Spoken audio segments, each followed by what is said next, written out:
You can die from somebody else's misery. Emotional states are as infectious as diseases. And you may feel as if you're helping that drowning man, but you're only precipitating your own disaster.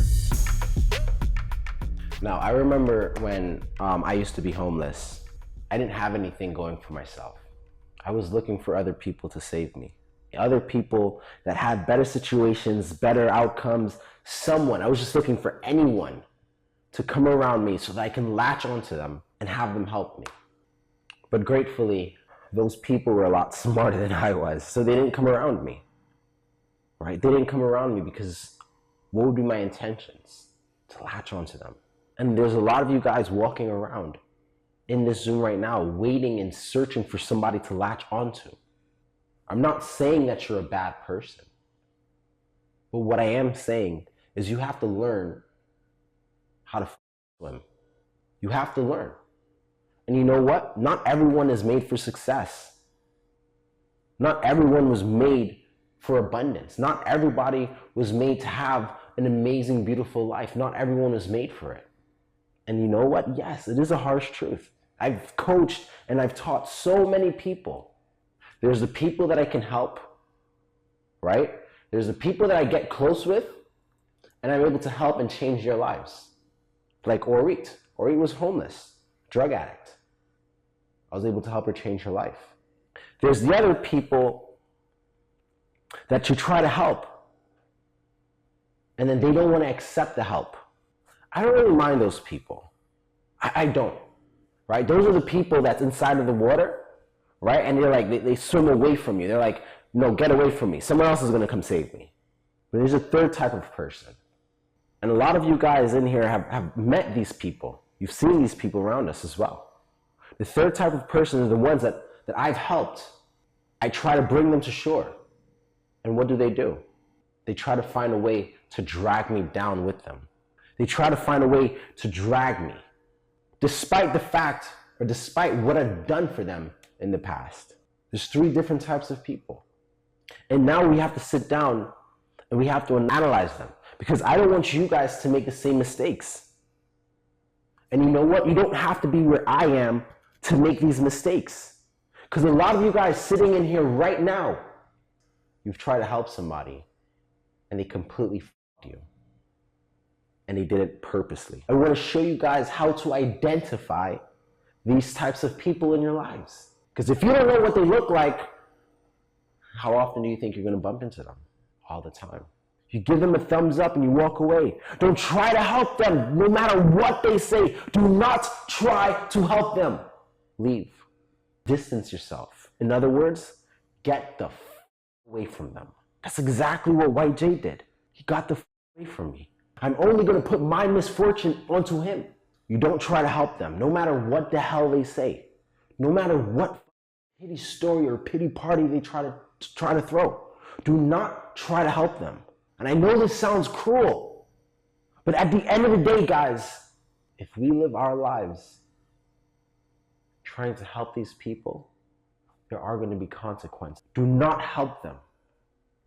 Second thing that you got to do is get the f away from them. If you guys don't like the F word, say get away. But if you're like me, you love that F word, get the f away from them. Get away from them. And this is one of the things that I do. You guys have to learn to not argue with them. Because sometimes when we see someone that needs help and they have a perception that's all up, you try to put your point of view and then they try to put their point of view. And then what is this now? An argument. Battling against point of views. Do not argue with them. This is how they trap you. Because now you're emotionally tied. How many of you guys have gotten into an argument with an infector before? How did you walk away from that situation feeling, right, more pissed, annoyed, exhausted, angry, felt like I was wrong, visibly shaking, unpleasant, frustrated, furious?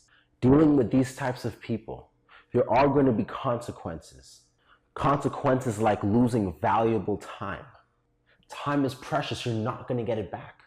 There's consequences like losing valuable time, which is irreplaceable. There's consequences like losing valuable energy. Valuable energy. I feel like I wanted to do this, but now I got associated with this thing, and now my brain is all thrown off. Now I don't feel like doing anything anymore. I'm pissed. I have no energy. I'm mad. Valuable energy. You become guilty by association, and that's the worst one. By you spending your time with these types of people, you become them. You become who you hang out with, who you spend time with. You become them.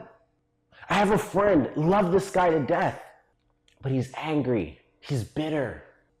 I don't want to be associated with people that's angry and bitter because other people are doing better than them. I don't want to be associated with that. I don't want to be that type of person. I want to see Isla winning and succeeding, and I want to be cheering Isla on. Not trying to bring Isla down because she's doing good. I want to see Scotty winning in his marriage and his relationships. I don't want to tear him down because he's doing better than me.